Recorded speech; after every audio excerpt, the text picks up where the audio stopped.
And we welcome you back to America's Forum. John Bachman sitting here alongside investigative journalist Tim Malloy. We were, before the news update, we were talking about you just now came back from Afghanistan just a couple of days ago. And what was so important and why we wanted to show your story is that this is still happening. We hear the president talking about the mission officially ending this coming week, but the deaths are not ending. I mean, it was as fresh an experience as it was 7 years ago when I went there.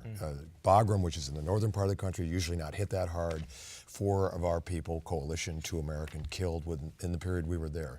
So it is, we want people to be mindful, I think all of us, that we got people under fire, especially over the holiday season. Yeah, and 1,300 American troops will remain in Afghanistan even after the combat mission officially begins this week. And unfortunately, Tim, we can almost count on the fact that we're going to be talking about more fatalities of American and NATO coalition forces over there. I think the argument could be made that the fewer people you have, the more vulnerable you are. Yeah. These are big bases, and now they're cavernous, empty bases, except for a small group of people. So it's an interesting dynamic. The war might be ending. The fighting doesn't appear to be ending anytime soon. So unfortunately, we'll have to keep one eye on Afghanistan. Tim Malloy, thank you very much for your time. Merry Christmas. Same to you. Thanks for having me on. We appreciate it. Always good to have you here with us. All right, now we're going to turn our attention now and talk about what's going on in New York City. And again, we want to play a clip from Mayor Bill de Blasio as he continues to try and get a handle on the situation here after those 2 police officers were assassinated in cold blood. I want everyone to focus on these families, on their pain. Put yourselves in their shoes. Be there for them and be there for the extended family of the NYPD. Because every police officer is hurting right now, and the family of every police officer is hurting right now. We have to be there for them. Well, really, just about anybody with a pulse and a heart is hurting for those family members and those 2 New York City police officers. We continue our conversation here, John Bachman. I'm joined now by Francesca Page. Francesca, still a heartbreaking situation as we wait for the memorial service for one of those slain officers later today.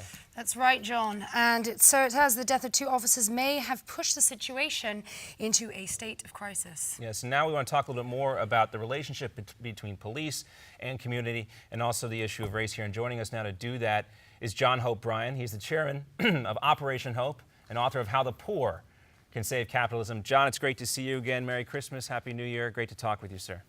Honored to be with you today, even on such a sad occasion.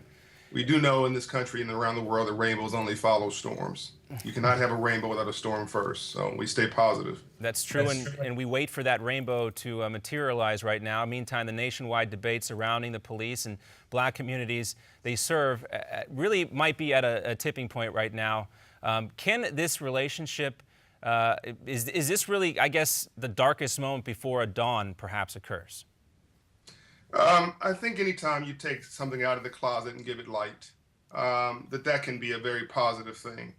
You can't avoid the pain. You can't avoid the problems. You know, we can live our whole lives avoiding childhood abuse, avoiding something happened to us when we were 5 years old.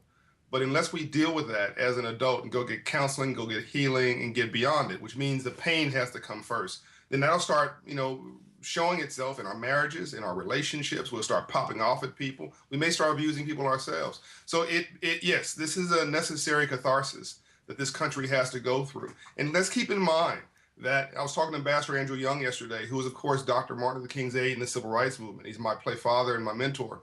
It wasn't only but less than 60 years ago in our parents' lifetime when blacks did not have a chance to go to the same water fountain as others, that the blacks in certain parts of this country couldn't vote. This wasn't 100 years ago or 200 years ago. It was literally right around the corner. So we have made great progress, but we still have a lot of progress to make, and we've got to start dealing with these problems before they deal with us. John, 20 seconds. A lot of police leaders have blamed the anti-police rhetoric on protesters and Mayor Bill de Blasio. What do you say in response to that? I think that you have crazy everywhere. I've got crazy in my family. You've got crazy in your family. This guy came from Baltimore, I believe, to New York. This is not a New York problem, it's imported. The people who were dealing with Ferguson, most of those came from someplace else. The problems are legitimate. The response was ridiculous.